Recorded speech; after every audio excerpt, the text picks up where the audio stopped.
Hello. स्वागत है आप सभी का गणित पंथी यूट्यूब चैनल में। आज इस क्लास में हम एक तरह से मिसलेनियस प्रैक्टिस करेंगे, लेकिन आपको मैं एलसीएम एंड एचसीएफ का ऑलमोस्ट जो भी यूनिक एंड इम्पॉर्टेंट कॉन्सेप्ट है वो पूरा का पूरा दे दूंगा, अलग अलग सवालों के माध्यम से। एक एक दो दो सवाल करवा भी दूंगा।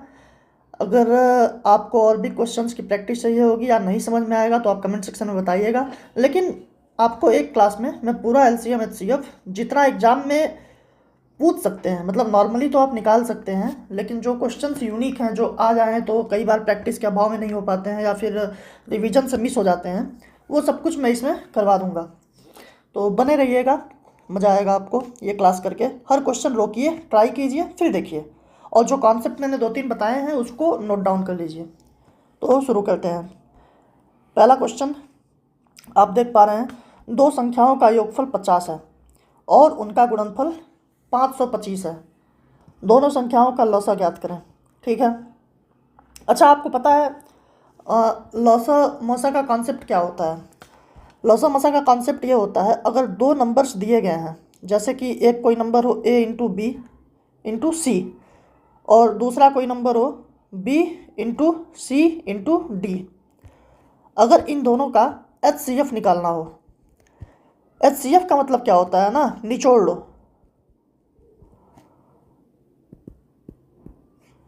निचोड़ लो, जो दोनों मिल जाए, जो दोनों से ही मिल जाए, मिल जाए। जैसे यहाँ पे दोनों से क्या मिल जाएगा, A B C, B यहाँ भी है, C यहाँ भी है, B यहाँ भी है, C यहाँ भी है। ठीक है, यानी B और C दोनों से मिल जाएंगे, तो HCF में B इंटू सी इसका HCF हो जाता है। अच्छा, अगर LCM निकालना हो तो अब LCM में क्या करते हैं, LCM में जो निचोड़ लिए उसको तो एक बार लिख लिए, अब जो बचा है उनको भी लिख लेना है, मतलब कुछ छूटे ना उसमें से। क्योंकि अब देखिए B और C निकाल लिए, बी सी से इसमें भाग दीजिए तो क्या बच जाएगा, A बच जाएगा। बी सी से इसमें भाग दीजिए तो D बच जाएगा। यानी कि अगर मतलब अब आपको LCM क्या होता है, LCM होता है कि मतलब इन दोनों से वो संख्या कट जाए। तो जैसे इससे जब काटेंगे तो बी सी को काट पाएंगे, ए लेकिन बचा रह जा रहा है ना, यानी इसके पास एक ए भी हो तो इससे कट जाएगा, इसके पास एक डी भी हो तो इससे कट जाएगा, यानी कि बी इंटू सी इंटू ए इंटू डी, ये बन जाएगा इसका एलसीएम। ये एलसीएम निकालने का तरीका आपको नॉर्मल क्वेश्चंस में कैसे काम आएगा ये आप समझिए। जैसे आपको अगर मान लीजिए कि निकालना हो एलसीएम 24 का और मान लीजिए 44 का, इन दोनों का आपको एलसीएम निकालना हो तो क्या करेंगे आप सोचो। पहले HCF निकाल लो इसका, HCF इसमें से 4 निकल पाएगा, इसमें से भी 4 निकाल लो, 4।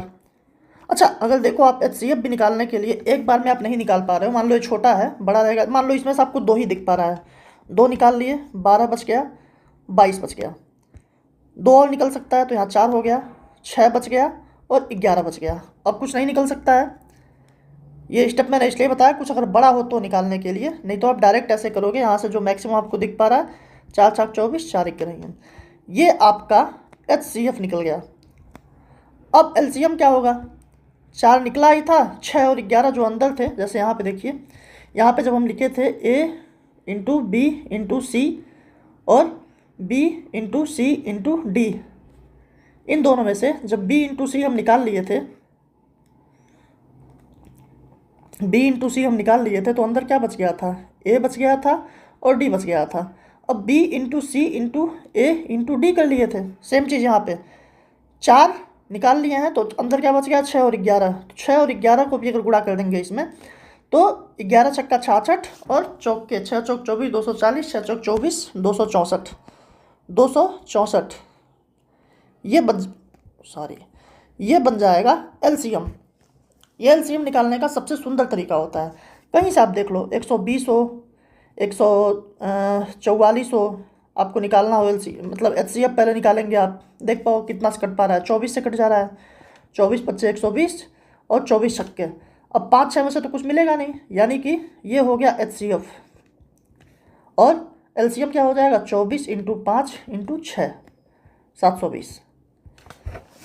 तो ये हो गया आपका एलसीएम एचसीएफ का कॉन्सेप्ट जो नॉर्मल निकालते हैं, ठीक है।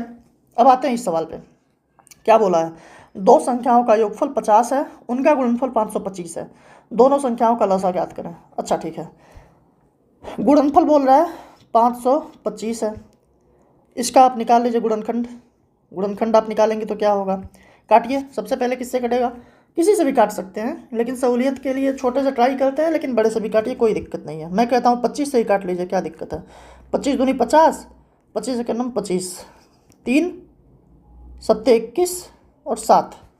अब देखिए, आपको जोड़ा बनाना है जो सम हो 50 के बराबर। तो 25 मतलब 5 गुणे 5 होता है, गुणे 3 गुणे 7। आप देख पा रहे होंगे 5 सत्ते 35, 5 तियाँ 15, यानी कि इसको हम लिख सकते हैं 35 गुणे 15। अब देखिए 35 और 15 का सम भी हो गया, सम ये 50 है। तो आपको पता चल गया संख्याएं 35 और 15 हैं। तो क्या पूछा है, दोनों संख्याओं का लसा ज्ञात करें। अब 35 और 15 का लसा, 35 और 15, इसका तो साफ आपको पता है 105 होता है, लेकिन चूंकि तरीका भी हम सीखते चल रहे हैं तो तरीका इसका ये किससे कट सकता है, 5 से।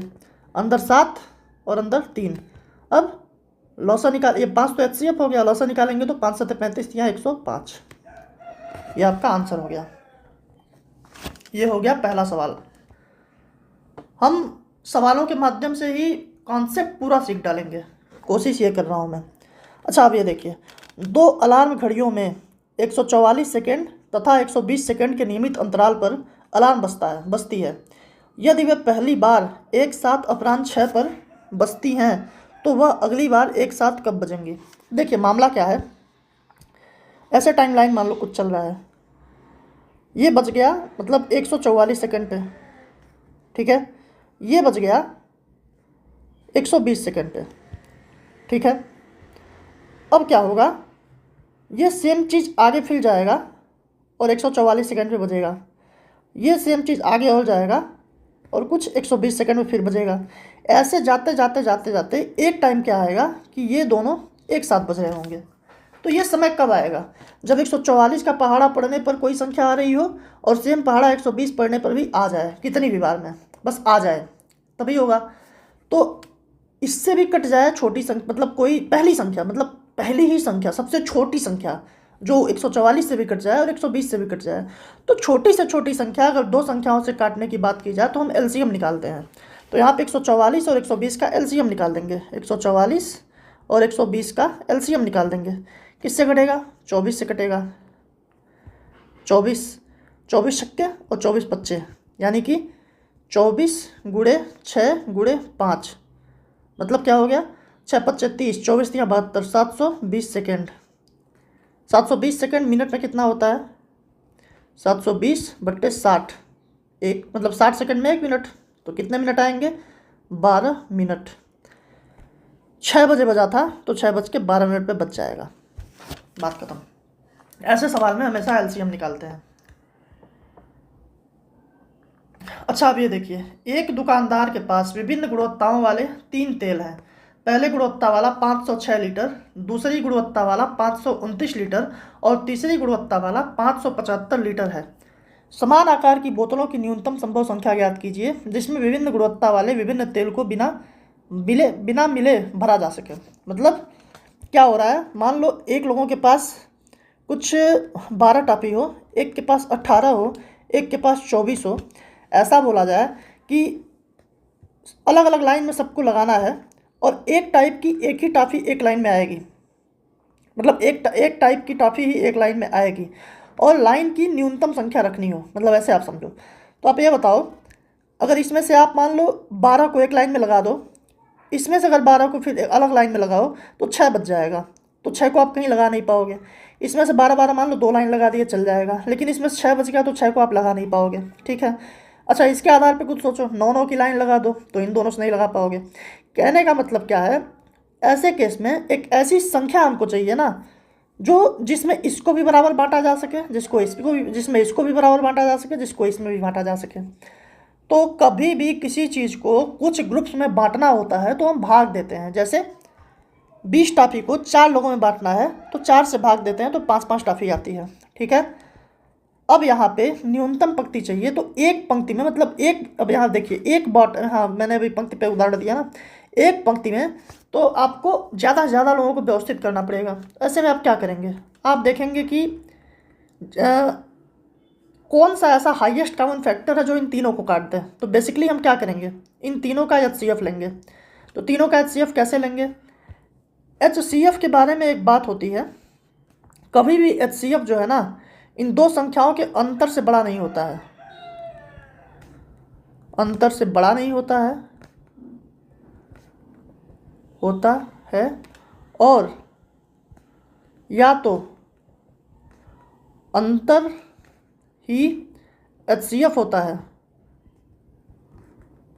या तो उसका कोई गुणज HCF होता है।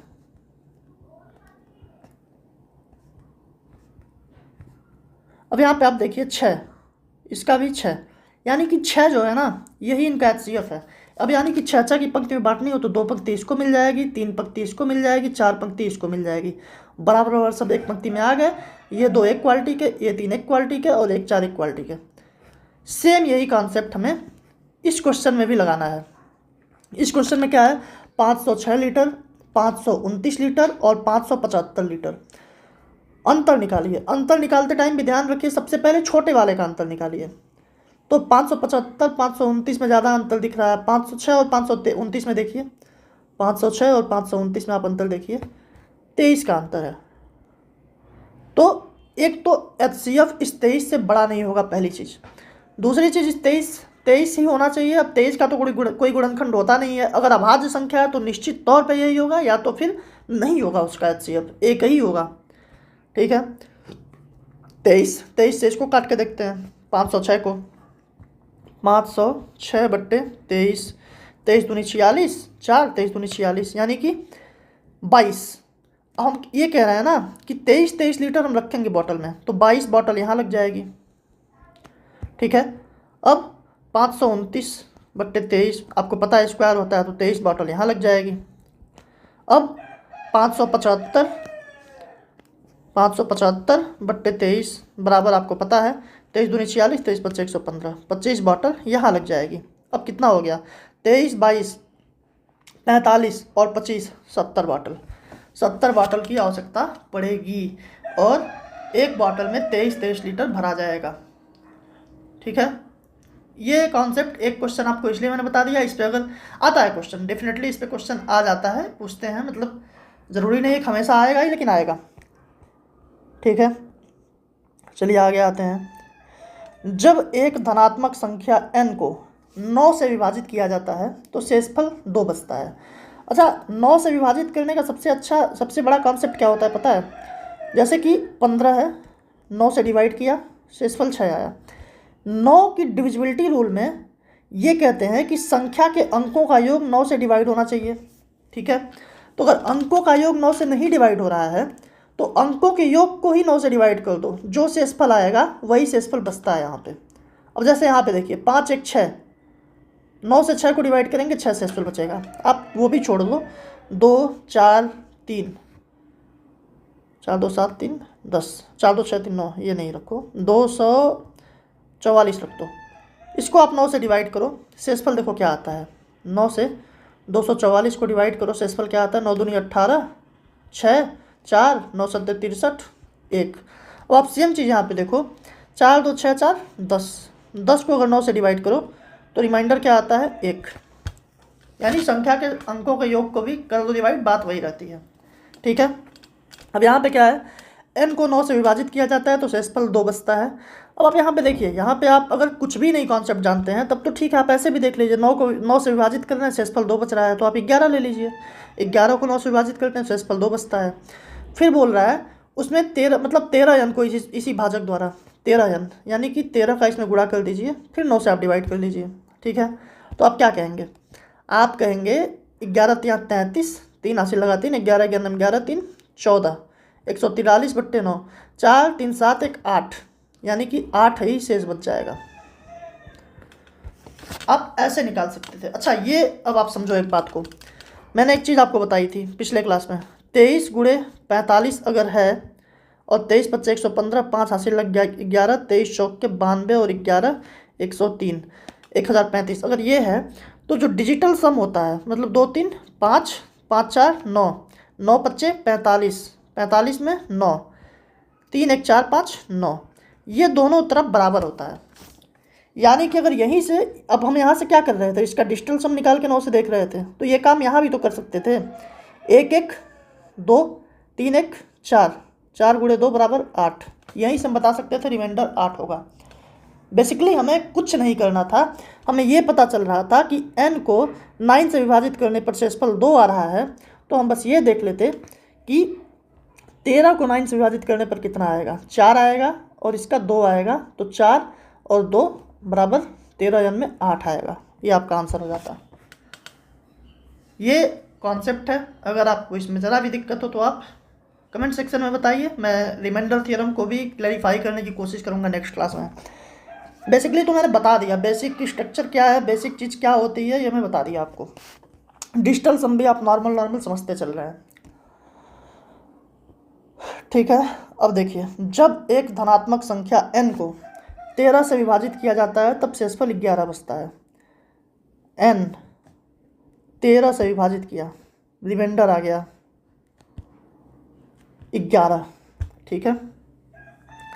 यदि 26n को उसी भाजक द्वारा विभाजित किया जाए तब शेषफल ज्ञात कीजिए। 26n 13 से, ये बताइए 13 दूनी 26 नहीं होता है, रिमाइंडर तो सीधे सीधे 0 आ जाएगा। इजी क्वेश्चन था, कुछ है ही नहीं इसमें। दो संख्याओं के बीच का अंतर 3820 है। जब बड़ी संख्या को छोटी संख्या से विभाजित किया जाता है तो भागफल, अच्छा अब ये भी एक फार्मूला जो बेसिक है सबको पता ही होता है, फिर भी एक बार आप देख लीजिए।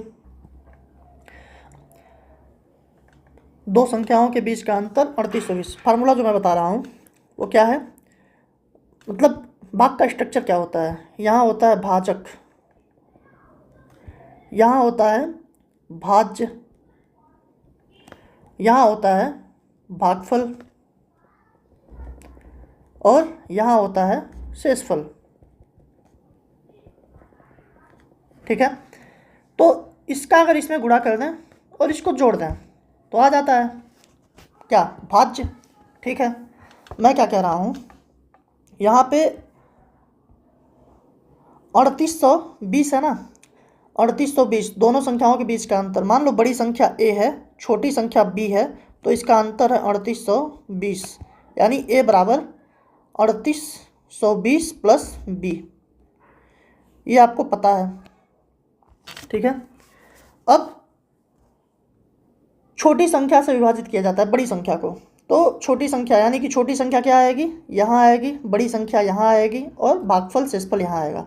तो भाजक मतलब क्या है, छोटी संख्या, तो छोटी संख्या आपने b माना है, तो b इंटू छोटी संख्या से विभाजित किया जाता है। अब इसमें भागफल, भागफल क्या बोला है 32, b इंटू 32 प्लस शेषफल को ऐड करेंगे 7, तो क्या आ जाती है बड़ी संख्या। बड़ी संख्या क्या है a को आपने क्या माना है 3800 माना, क्या मतलब दिया है 3820 प्लस b इधर आइए 31b इज इक्वल टू 7 इधर जाएगा, 3820 में से 7 निकल जाएगा तो 3813, काट दीजिए 31 सेकंड में 31, 7 31 दूनी 62, 9 31 यहाँ 93, b 123 आ गया।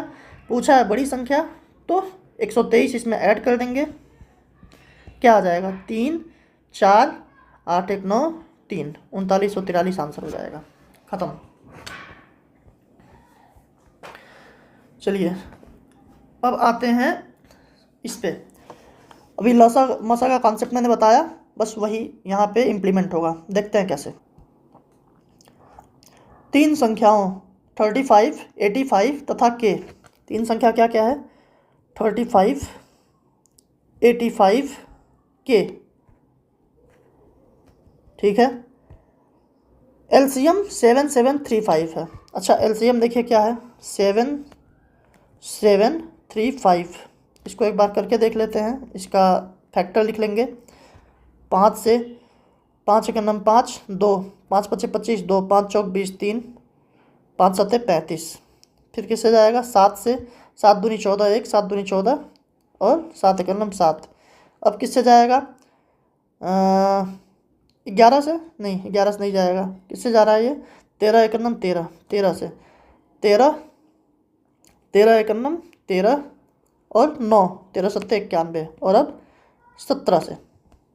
ठीक है, यानी कि हमें चाहिए क्या? हमें चाहिए 7 7 3 5, ये हमें चाहिए एलसीएम के रूप में, जिसमें फैक्टर क्या क्या है? 5 गुणे 7 गुणे 13 गुणे 17। आप ये देखो 35 में क्या क्या मिल गया आपको? 5 गुणे 7। 85 में क्या क्या मिल गया आपको? 5 गुणे 17। अब के में, अच्छा एक चीज़ और दिया है, एचसीएफ जो है 5 है, तो एचसीएफ तो सब में से निचोड़ा गया होगा ना, इन तीनों में से कुछ निचोड़ा गया होगा। तो जब तीनों में से निचोड़ा गया है तो इसके पास भी 5 तो होना ही होना चाहिए। अब आप देखो 5 मिल गया इसके पास मतलब तीनों में से मिल गया, तो 5 एक बार निचोड़ा ही गया होगा, पहले से रहा होगा। अब 7 यहाँ से मिल गया, 17 यहाँ से मिल गया, बचा क्या? 13, 13 इसको यहाँ से लेना पड़ेगा, तो 13 इसके पास चाहिए ही चाहिए, तभी जा करके एलसीएम पूरा हो पाएगा। तो के का न्यूनतम संभव मान पूछा है, तो के का न्यूनतम संभव मान 13 25 65। यहाँ पे आप सिली मिस्टेक कर सकते हैं, 13 देख के आंसर कर सकते हैं, लेकिन के की वैल्यू आपको बतानी है जो 65 होगा। ठीक है, आगे चलते हैं।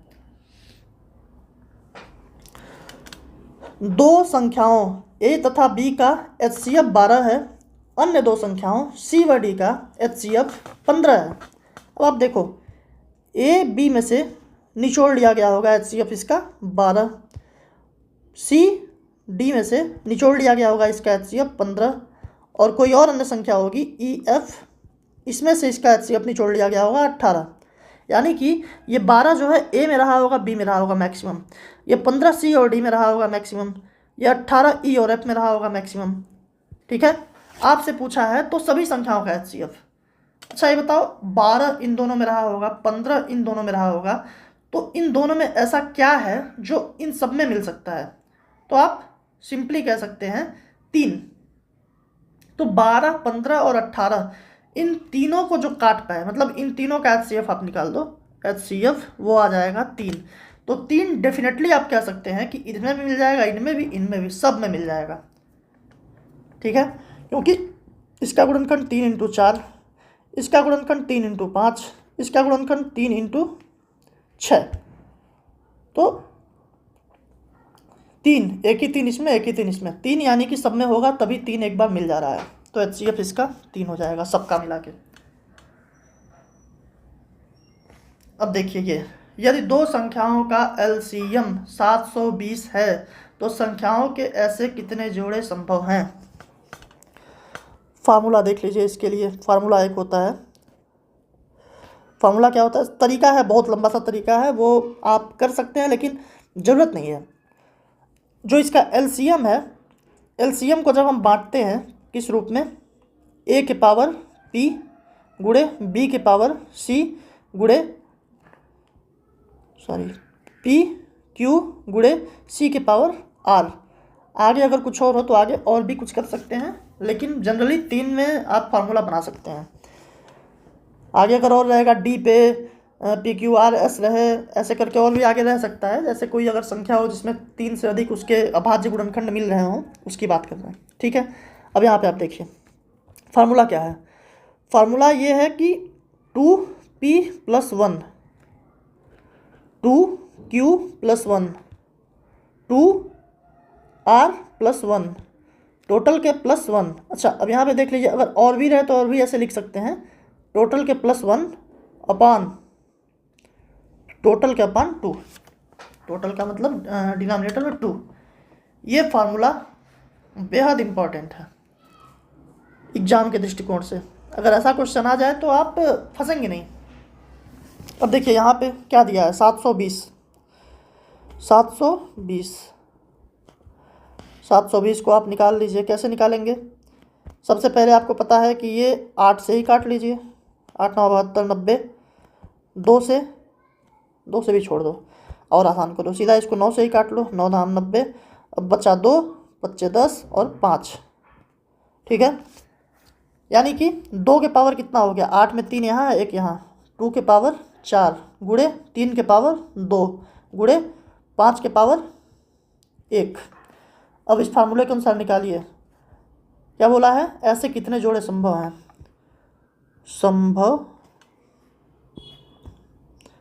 संभव जोड़े, पॉसिबल पेयर्स कितने हैं। अब यहाँ पे क्या है, P की वैल्यू देखो क्या है 4, Q की वैल्यू 2, R की वैल्यू 1। फायदा क्या हुआ है लिखने से। ये है P की वैल्यू, ये है Q की वैल्यू, ये है R की वैल्यू। 2P प्लस 1 मतलब 2 चौक 8 1 9 गुणे 2Q प्लस 1 2 दूनी 4 1 5 गुणे 2R प्लस 1 2 1 2 1 3 और टोटल के प्लस 1 अपान 2। ठीक है, 9 5 45, यहाँ 135 1 136 136 बट्टे 2 बराबर कितना होता है 2 छक्के 12 1 2 अट्ठे 16 68। कुल संभव जोड़े 68। ये फार्मूला आप याद रखें। ठीक है, अब इधर देखिए अगला क्वेश्चन, फिर प्रैक्टिस के लिए उस पर मैंने डाल दिया है 200। इसका भी आप निकाल लो गुणनखंड। 200 किससे कटता है, 8 से कटता है 8 दूनी 16 4 8 5 40 और 5 5 25 5, मतलब क्या ही लिखने की ज़रूरत है, आप सीधा समझ सकते हैं। 8 गुणे 25 मतलब 2 के पावर 3 गुणे 5 के पावर 2। फिर से फार्मूला, ये P है ये Q है, तो 2P प्लस 1 2 गुणे 3 प्लस 1 2 गुणे 3 प्लस 1 2Q प्लस 1 2 गुणे 2 प्लस 1 टोटल के प्लस 1 अपान 2। 2 3 6 1 7 2 दूनी 4 1 5 7 5 35 1 36 मतलब 2 3 6 1 7 गुणे 5 प्लस 1 बट्टे 2 18। आंसर आ जाएगा आपका 18। ठीक है, ये हो गया संभव जोड़े के क्वेश्चन। ठीक है, अब यहाँ आते हैं, ये एक बहुत ही इंपॉर्टेंट कॉन्सेप्ट है। एक एक्सप्रेशन होता है, एक्सप्रेशन क्या होता है, x की पावर n प्लस a की पावर n। ठीक है, और दूसरा एक्सप्रेशन होता है, अच्छा ठीक है पहले इसमें आप देख लो ये आपको कैसा लग रहा है फॉर्मेट। ये आपको बिल्कुल ऐसा लग रहा होगा जब हम ये कहते हैं x की पावर 3 अगर लिखा हो प्लस कुछ भी यहाँ पे लिख दो, सॉरी फार्मूला अगर आप देखते हो a की पावर 3 लिखा हो प्लस b की पावर 3 लिखा हो, इसका फार्मूला क्या होता है a plus B A square plus B square plus minus A B, ये होता है। मैं क्यों रेफरेंस दे रहा हूँ इसका, अगर n ऑड हो मतलब आप इफ n ऑड और दूसरा इफ n इवन, तो आप एक चीज़ देखो, अगर n ऑड है तो क्या हो रहा है, n के ऑड होने पर आप ये फार्मूला बना पा रहे हो, देखो 3 n ऑड है ना, यानी कि ये जो है ना a प्लस बी से कट सकता है, इसका a प्लस बी एक आप कह सकते गुणनखंड होगा, a प्लस बी से जरूर कटेगा। अगर n इवन हो जाए मतलब ये ऐसा वाला कुछ a square plus B square हो जाए, इसका आपने कुछ भी फार्मूला नहीं पढ़ा होगा, पढ़ा है वो प्लस माइनस वाला, वो मैं बात नहीं कर रहा, मैं बस गुणनखंड की बात कर रहा। यानी कि अगर n इवन हो जाए तो कोई फैक्टर संभव नहीं है, नो फैक्टर। ठीक है, उम्मीद आप समझ पा रहे हैं मैं क्या बता रहा हूँ। अभी मैं इम्प्लीमेंट करता हूँ, कोई फैक्टर संभव नहीं है। ठीक है, अब हम बात करें अगर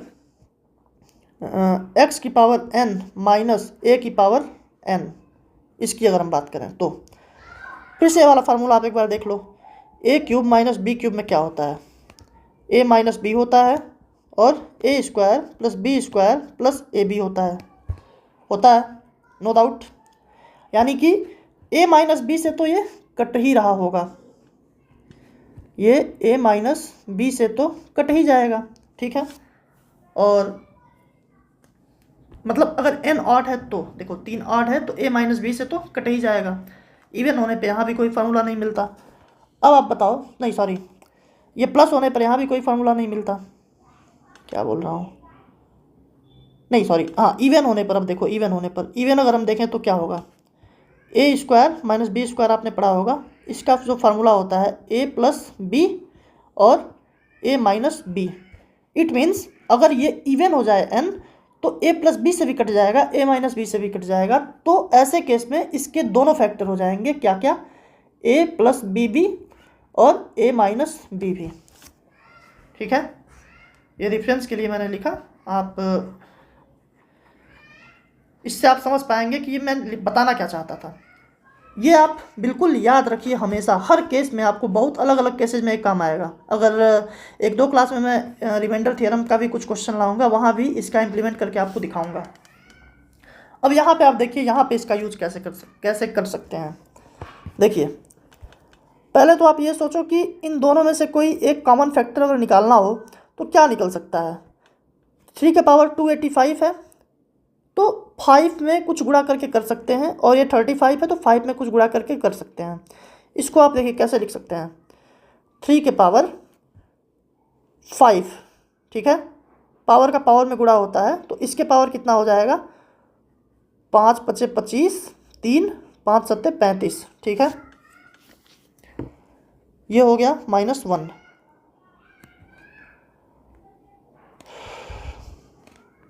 -1 मतलब ये आप, ये चीज़ तो आप इसके भी पावर लिख सकते हैं, किसके, एक सेकंड बताता हूँ, ये चीज़ तो आप इसके भी पावर लिख सकते हैं, 57। तो आपका ये वाला फॉर्मेट बन रहा है ना, कहीं से देखो ये वाला फॉर्मेट बन रहा है, ठीक है। दूसरे केस में इस पे इसको भी लिख सकते हैं, 3 के पावर 5, 3 के पावर 5, 5 के पावर 35 है ना, तो 7 माइनस 1 के पावर भी 7 लिख सकते हैं, ठीक है। अब आप एक बात बताओ, यहाँ भी n की पावर, मतलब n का जो है यहाँ भी ऑड है। अगर n ऑड हो और ये माइनस हो, तो ऑड की केस में a माइनस बी इसका एक फैक्टर होता है। a माइनस बी इस केस में क्या होगा, 3 के पावर 5 -1, एक फैक्टर इसका होता है। यहाँ भी n ऑड है, तो यहाँ पे भी a माइनस बी इसका एक फैक्टर होगा। यानी कि इन दोनों में कॉमन फैक्टर जो निकल के आएगा, हाईएस्ट कॉमन फैक्टर, ये 3 के पावर 5 -1 निकल के आएगा। यही आपका HCF हो जाएगा। अब बेसिकली आपने यहाँ पे क्या किया, फार्मूला आपको यहाँ पे क्या मिल रहा है, अगर जो है इन दोनों का HCF, मतलब आप ऐसे लिखे थे ना, देखो 285 और 3, मतलब ऐसे आप देख लो, a की पावर x की पावर n हो, माइनस a दिया हो, माइनस a नहीं 1 दिया हो, और x की पावर m हो और -1 दिया हो। ऐसे केस में HCF क्या होता है, x की पावर, ऐसे लिखते हैं, एक सेकंड थोड़ा इधर लाके लिखते हैं इसको, x की पावर n एंड m का HCF -1, ये इसका फार्मूला होता है। कंडीशन क्या है, कंडीशन यह है कि जो n और m का HCF हो, जैसे n और m, यहाँ पे n और m 285 और 35 का HCF जो था वो 5 था, ठीक है। तो जो HCF हो, ये इन दोनों का, मतलब ये जो दोनों है ना 285 और 35, ये 5 के ना, मतलब ऑड मल्टीपल हो, ऑड, इवन नहीं होना चाहिए। जैसे ये 285 5 का 57 मल्टीपल था, और ये 5 का 7 मल्टीपल था, तो दोनों ऑड मल्टीपल हैं, ठीक है। तो कंडीशन यही है कि जो n एंड m है, वो n एंड m के HCF के ऑड मल्टीपल हो।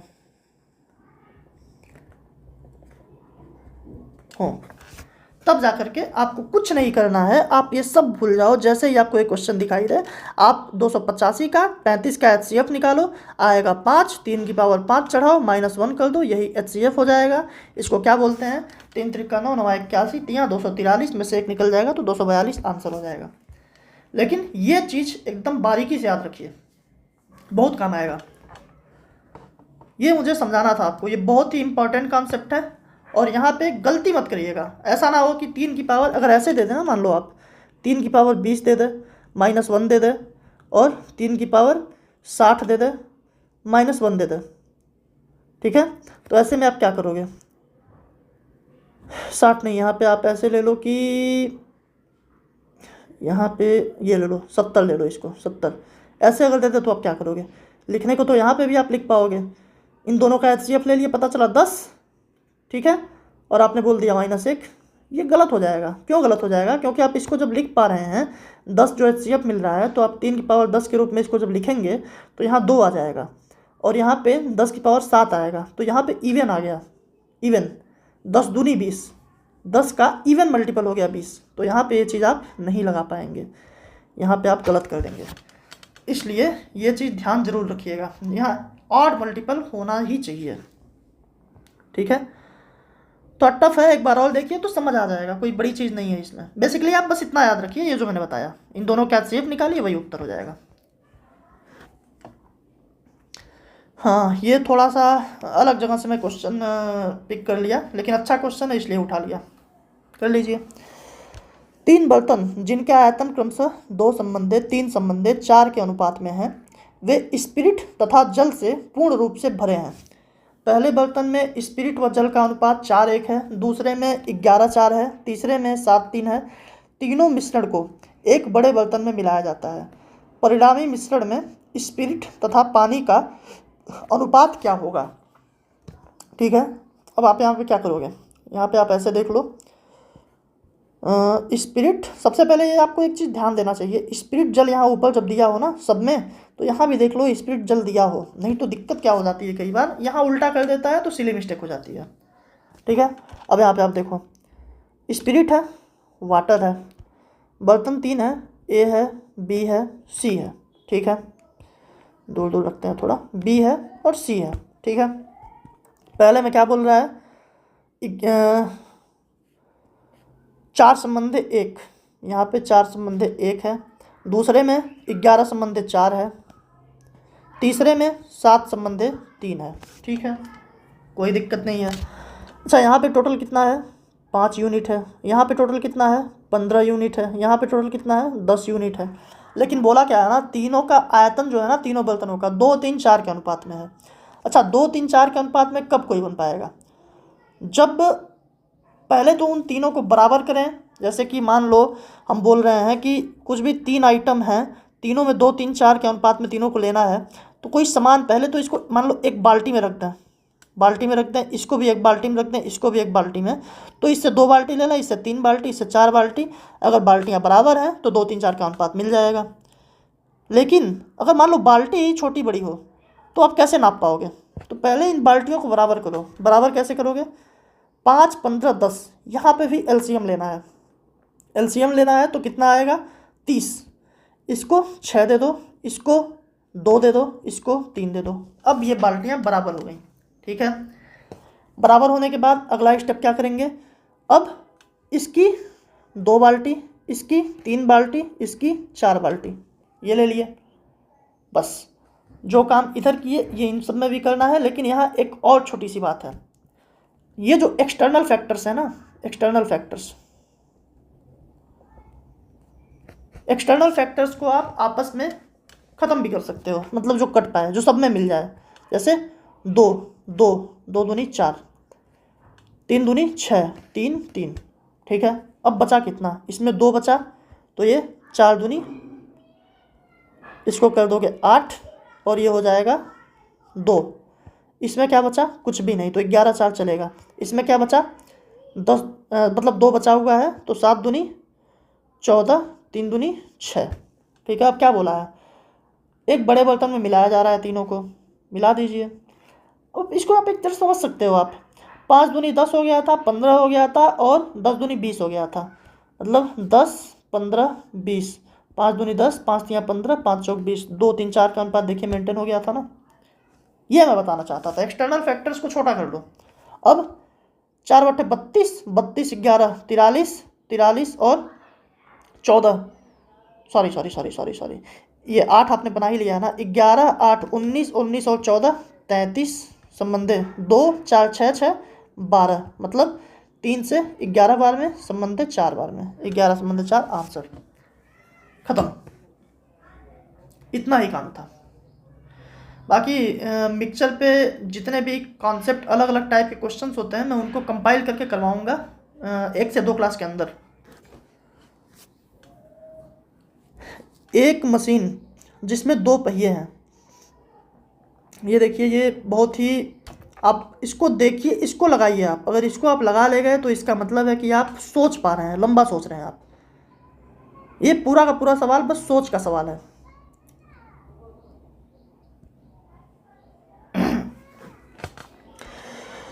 एक मशीन जिसमें 2 पहिए हैं, मतलब क्या है, जिसमें 32 दांत और दूसरा जिसमें 36 दांत हैं। दोनों पहिए मशीन में एक दूसरे की तरफ में लगे हुए हैं।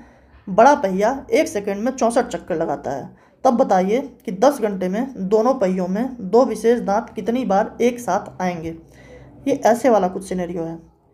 ये होता है ना, दांत दांत दांत दांत दांत, ऐसे एक मशीन हो और एक यहाँ पे मशीन हो, इसमें भी दांत दांत हो, चलता है ना सॉफ्टवेयर, मतलब इस पे दांत जो मशीनें चलती हैं दोनों, ये इधर घूम रहा हो इधर घूम रहा हो। तो अगर मान लो आप इसमें 32 दांत लगे हों, इसमें 36 दांत लगे हों, ठीक है, तो होगा क्या, ये 2 दांत जब घूम के आएगा तो इसको पूरा चक्कर लगाने में, और ये जब घूम के आएगा तो इसका तो 32 दांत पहले आ जाएगा। इसका जैसे एक बार ये दांत मिला तो जब दोनों घूम के आएंगे तो ये तो घूम करके 32 दांत, मतलब ये 32वां दांत है, घूम के आ जाएगा फिर से, लेकिन तब इसका जो है ना, इसका यही कोई मतलब 32वां दांत ही आ पाएगा, ये दांत नहीं आ पाएगा। ये फिर घूमते घूमते घूमते घूमते ऐसे चार दांत कवर करते करते तब जा करके कोई 2 दांत एक साथ आ पाएंगे दोनों मशीनों में, मतलब इसका एक, क्योंकि जैसे 32वां ही दांत है, ये आया तो 32 पे मिल गया, लेकिन इसका 32वां मिला, 36 तो मिल नहीं पाया। आपने 36वें, मतलब ये वाला वापस आने के लिए आपको 36वां दांत यहाँ पे आना था। तो ऐसे घूमते घूमते एक समय आएगा जब दोनों 32 और 36 दांत, मतलब 32वां और 36वां दांत फिर से एक साथ मिलेंगे। वो कब आएगा, सेम वही कॉन्सेप्ट जो घड़ी का अलार्म बज रहा था। 32 और 36 का एलसीएम आप निकाल लो, एलसीएम कब दोनों एक साथ आएंगे, तो 32 और 36 का एलसीएम फिर से आप अपना तरीका लगाओ जो हमने पढ़ा है, निचोड़ो। इसमें से क्या निचोड़ोगे, 4 निचोड़ लोगे, 4 बटे 32, 4 9 36। अब एलसीएम क्या हो जाएगा, 4 गुणे 8 गुणे 9, ये आपका एलसीएम हो गया। 4 बटे 32 और 32 9, 4 बटे 32, 32 9, 3 9 27, 270 और 2 9 18, 288, ठीक है, 288। हाँ, अब आप एक चीज़ देखो, एक दांत जब घूम के आ रहा है तो फिर मतलब दूसरी बार इसको पहुंचने के लिए इसको 36वां दांत बन के आना पड़ रहा है। पहले पहला दांत बन के आया, फिर घूम के आएगा 36 दांतों के बाद, 36 मतलब 35 दांतों के बाद फिर 36वां दांत आएगा, फिर घूम के 108वां दांत आएगा। ऐसे करते करते यहाँ पे आप देखो, बड़ी पहिया के बारे में बोला है, बड़ा पहिया 1 सेकंड में 64 चक्कर। तो आप एक बात बताओ, बड़ा पहिया का जो 36वां दांत होगा, ये 288वां दांत बन के कब आ पाएगा, जब आप बड़े पहिए को 288वें दांत के लिए 288 बट्टे 36, एक बार में 36 दांत का मूवमेंट है, तो 288 बट्टे 36 आप करोगे तो कितना आएगा, 3 बट्टे 24 और 6 बट्टे 48, यानी 8 चक्कर लगाने पड़ेंगे। 8 चक्कर में ये 288वां दांत बन करके फिर से यहाँ पे आएगा। उसी टाइम पे ये भी आ रहा होगा, क्योंकि 32 से भी 288 कट रहा होगा 9 बार में, देखो आप, यानी कि 288वां दांत बन करके ये वापस आएगा और ये वापस आएगा। ठीक है, 8 चक्कर। अब आप एक चीज़ बताओ, 1 सेकेंड में 64 चक्कर लगाता है, 1 सेकेंड में 64 चक्कर, यानी कि हर 8वें चक्कर पे वो मिल रहे हैं, एक बार आ रहे हैं, यानी कि 1 सेकेंड में 64 चक्कर में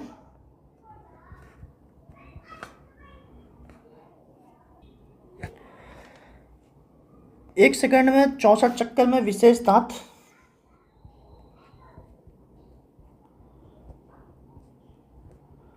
8 बार आ पाया।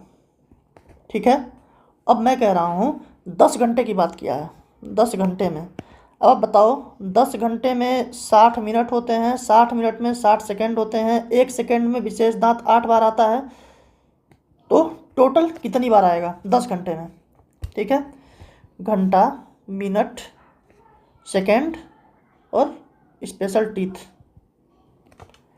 तो गुणा कर दो। 3 जीरो तो आ ही गए, 36 वट्ठे, 3 वट्ठे 240 और 6 वट्ठे 48, मतलब 288,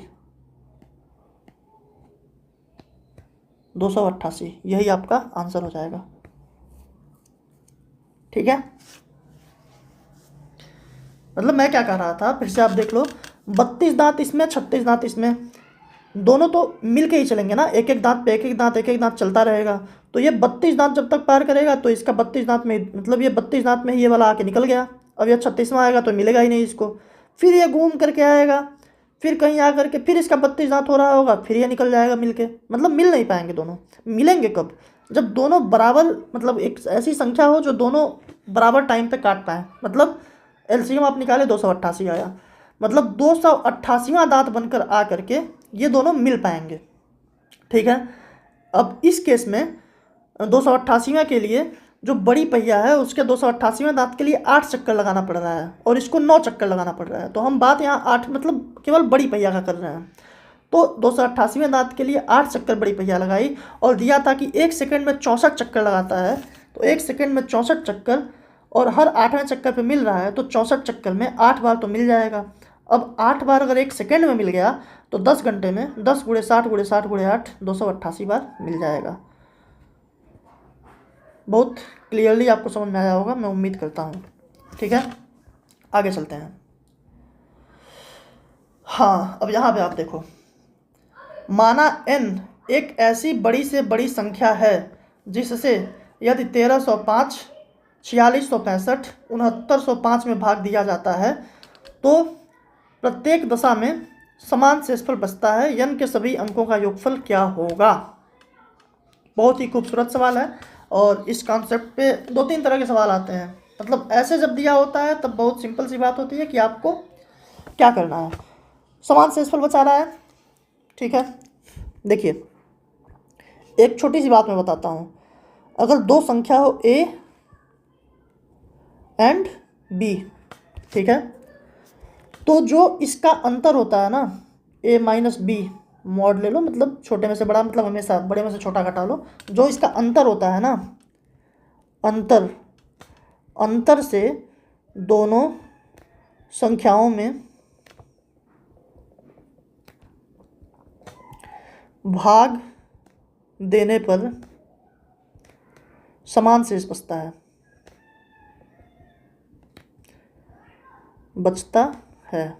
निकाल लो आप अंतर, जैसे आप देखो, अब ऐसे आप समझ लो, आपके पास दो संख्या हो 24 हो 49 हो, ठीक है, अंतर इसका देख लो, अंतर कितना है, 24 और 49 का अंतर है 25। ठीक है, 25 से 24 में ज़्यादा ले लिए, आपको समझने में दिक्कत होगी, 24 ले लो और आप 45 ही ले लो, दोनों संख्याओं का अंतर कितना है 21, डिफरेंस 21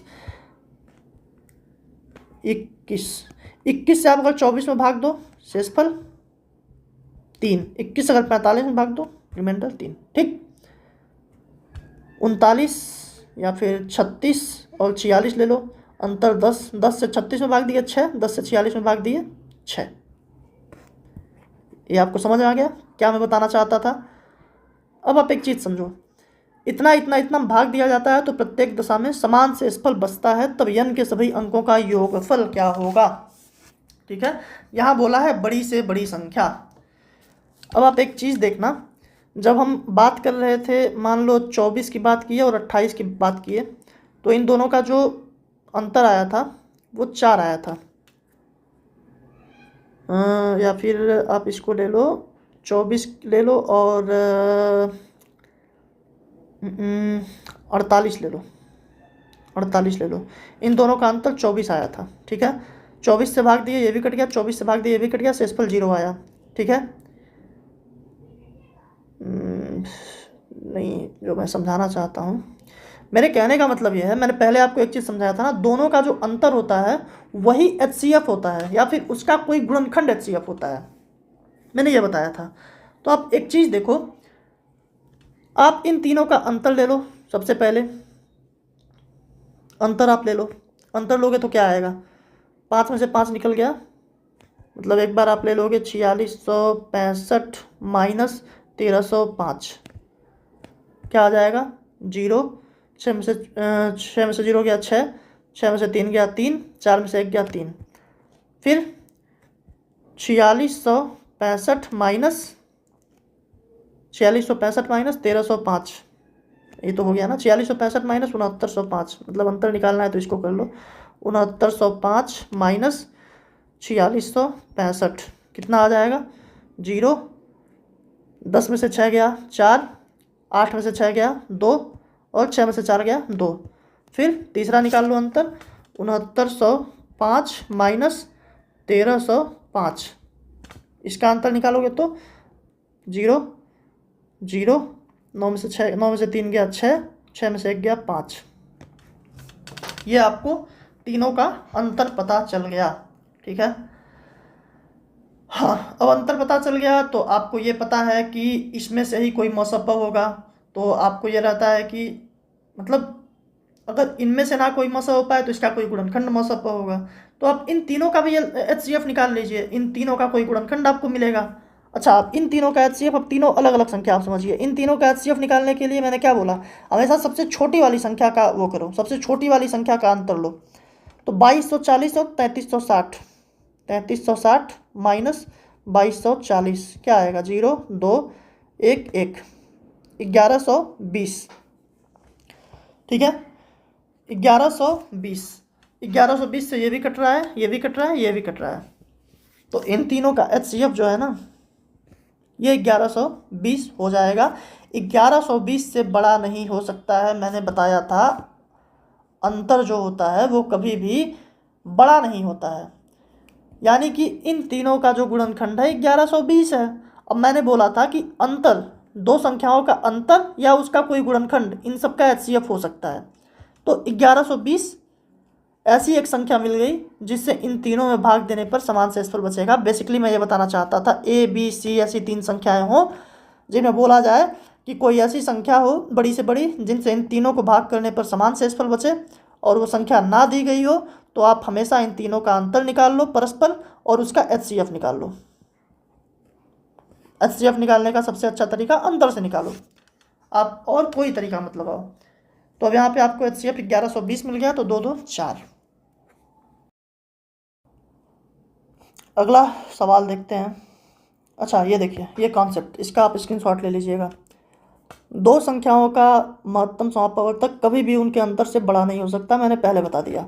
उन दोनों संख्याओं का महत्तम समापवर्तक या तो वही अंतर होगा या उस अंतर का कोई गुणज होगा, multiple of the difference. Okay, जब 3 या 3 से अधिक संख्याओं का महत्तम समापवर्तक, उससे नहीं, जब 3 या 3 से अधिक संख्याओं का महत्तम समापवर्तक ज्ञात करना हो तो हमें हमेशा उन दो संख्याओं का अंतर लेना चाहिए जिनका अंतर सबसे कम हो। जैसे मैंने इस सवाल में किया, इन तीनों का लेना था तो इन दोनों का अंतर सबसे कम था तो मैंने इनका ले लिया, तो आपको सीधे मिल गया। सबसे कम हो, महत्तम समापवर्तक को ज़्यादा आसानी से निकाल पाएंगे। अब आप ये देखो, दो संख्याओं A और A+60 के लिए कितने अलग अलग HCF संभव हैं। ठीक है, इसमें आप क्या करोगे, आप देखोगे एक संख्या ए है, एक ए प्लस 60 है। HCF के लिए आप क्या करोगे, अंतर निकालोगे, डिफरेंस क्या आएगा, ए प्लस 60 माइनस ए बराबर 60। अब आपको ये पता है या तो ये HCF होगा या तो इसका कोई फैक्टर HCF होगा। ठीक है, अगली क्लास में बताने वाला हूँ नंबर ऑफ फैक्टर्स निकालना। यहाँ पे बस मैं एक छोटी सी आपको मतलब मैं फार्मूला भी बता देता हूँ, लेकिन वहाँ पे मैं क्लियर बताऊँगा। यानी कि अगर हम 60 के नंबर ऑफ फैक्टर्स पता कर लें कि इसके कितने गुणज हैं, तो हम पता चल जाएगा कितने HCF संभव हो सकते हैं। भाई मैं क्या बताया, या तो डिफरेंस हो सकता है या तो उसका कोई गुणज हो सकता है। इसका गुणज क्या क्या होता है, इसका गुणज होता है 2, 1 भी हो सकता है, 3, 4 भी होता है, 5 भी होता है, 6 भी होता है, 7, 8, 9, 10 होता है, 12 होता है। ठीक है, और 15 भी होता है। ठीक है, 20 भी होता है, और क्या होता है, 30 भी होता है, 11, और 60 स्वयं भी होता है। ठीक है, यानी कि 12, कुल 12 गुणज इसके होते हैं। अब ये 12 एक बार में कैसे निकाल सकते हैं, नंबर ऑफ फैक्टर्स 2 दूनी 4, मतलब अगर इसको आप तोड़ोगे 2 गुणे 2, 2 दूनी 4, ठीक है, 4 तियाँ 12, 12 25 60, मतलब 2 की पावर 2 गुणे 3 की पावर 1 गुणे 5 की पावर 1। नंबर ऑफ फैक्टर्स निकालने के लिए आप क्या करोगे, ये अगर P समझो आप इसको, P Q R, तो P प्लस 1, Q प्लस 1 और R प्लस 1, मतलब 2 1 3 गुणे Q प्लस 1, 3 की पावर 1 है, 1 मतलब 2 गुणे 5 की पावर 1 है 2, 3 दूनी 6 दूनी 12। देखो यही 12 थे वो फैक्टर, यानी कि 12 मान संभव हो सकते हैं, 12 HCF अलग अलग संभव हो सकते हैं। ठीक है, अगले पे आते हैं। यदि दो संख्याओं 875 और 2272 को एक 3 अंकों की संख्या से भाग दिया जाता है तो समान शेषफल बचता है। समान शेषफल कब बचता है, जब इन दोनों के अंतर से इनको भाग दिया जाए। दोनों का अंतर डिफरेंस क्या होगा, 12 में से 5 निकल गया 7, ठीक है, 16 में से 7 निकल गया 9, ठीक है, और 11 में से 8 निकल गया 3 1, 1397 इनका डिफरेंस है। लेकिन हमें क्या बोला है, 3 अंकों की संख्या के अंकों का योगफल क्या होगा, उस 3 अंकों की संख्या का। अब 1397 का गुणनखंड करके देख लो, 1397 देखो किससे कट रहा है, मतलब मैं क्या बोला, डिफरेंस या तो इस डिफरेंस का कोई गुणनखंड, 3 1 4 9 4 13 7 20, 3 से तो कट नहीं रहा है, 2 से कट नहीं रहा है, 4 5 6 7, 7 1 9 7 6, 7 9 63 6, 7 से भी नहीं, 9 1 10 7, 11 से कट रहा है, 11 से काट लो, 11 क्या नाम 11 और 2, 11 तो नहीं 22, 11 से 77, ये किससे कट रहा है, 127, ये किसी से नहीं कटेगा, ये अभाज्य संख्या है। अच्छा, अभाज्य निकालने का तरीका, अगर आपको कोई संख्या पता करनी हो कि अभाज्य है कि नहीं, मान लो आपको कोई भी एक संख्या n पता करनी हो कि अभाज्य है या नहीं, तो आप इसको ये देखो ना, कणी में n देख लो, मतलब क्या है, इसके आसपास, इससे आप इसके जस्ट बाद वाली, इसके जस्ट बाद वाली आप नहीं, इसके जस्ट पहले वाली आप वो देख लो, पूर्ण वर्ग संख्या, इसके जस्ट पहले वाली, मतलब अब जैसे 127 है ना, तो इसके पास 144 मान लो, पहले या बाद, मतलब आप बेसिकली आप पहले वाली भी देख लेते, मतलब 144, आप पूर्ण वर्ग संख्या देखो तो 12 का ये वर्ग है, मतलब 12 के नीचे आप इसको चेक कर लो किसी से कट रही है कि नहीं कट रही है। अगर नहीं कट रही है तो आप इसको घोषित कर सकते हो कि अभाज्य संख्या है। जैसे आप ले लो 71 ले लो, 71 के केस में 81 है पूर्ण वर्ग संख्या, 9 के नीचे आप चेक कर लो किसी से कट रहा है कि नहीं कट रहा है, आप देखोगे 2 3 4 5 6 7 8 किसी से नहीं कट रहा है, यानी 71 अभाज्य संख्या है, उसके ऊपर चेक करने की ज़रूरत नहीं है। तो आप यहाँ से आप आसानी से जान सकते हो कि जो 127 दिया है यह अभाज्य है। तो यानी 3 अंकों का इकलौती ये संख्या है जिनसे इन दोनों को भाग देने पर समान शेषफल आएगा। इसके अंकों का योग 7 2 9 1 10, आंसर। ठीक है, हाँ, ये हो गए 16 सवाल। बहुत इंपॉर्टेंट सवाल थे सारे के सारे। जो कॉन्सेप्ट आपने देखा वो सारे के सारे इंपॉर्टेंट कॉन्सेप्ट थे। आपको समझ आया नहीं आया आप कमेंट सेक्शन में ज़रूर बताएं। और अगर सही लगे, यूज़फुल लगे, यूज़फुल लगना क्या है, मैं बता रहा हूँ तो यूज़फुल है तभी बता रहा हूँ, उतना तो आप भरोसा कर सकते हैं। बाकी अगर ठीक लगे तो आप शेयर भी करें। और भी अगर आपकी कोई दिक्कत परेशानी हो तो ज़रूर बताएं कमेंट सेक्शन में, उसको मैं कोशिश करूँगा समय निकाल के ठीक करने की। ठीक है। और आगे नेक्स्ट क्लास में हम बहुत इंपॉर्टेंट पढ़ेंगे फैक्टर्स के बारे में। फैक्टर्स कैसे निकालते हैं, क्या करते हैं। एक क्लास फैक्टर्स के लिए देखेंगे, एक मिक्सचर के लिए देखेंगे, और एक क्लास और देखनी है ट्रेन के लिए। ठीक है। तो ये 3 इंपॉर्टेंट क्लास में अलग अलग क्वेश्चन से करने की कोशिश करूँगा। ये मैं बहुत ही शॉर्ट अप्रोच से लेकर के आ रहा हूँ ताकि आप कॉन्सेप्ट ज़्यादा से ज़्यादा देख पाओ। ठीक है। थैंक यू, मिलते हैं अगली क्लास में।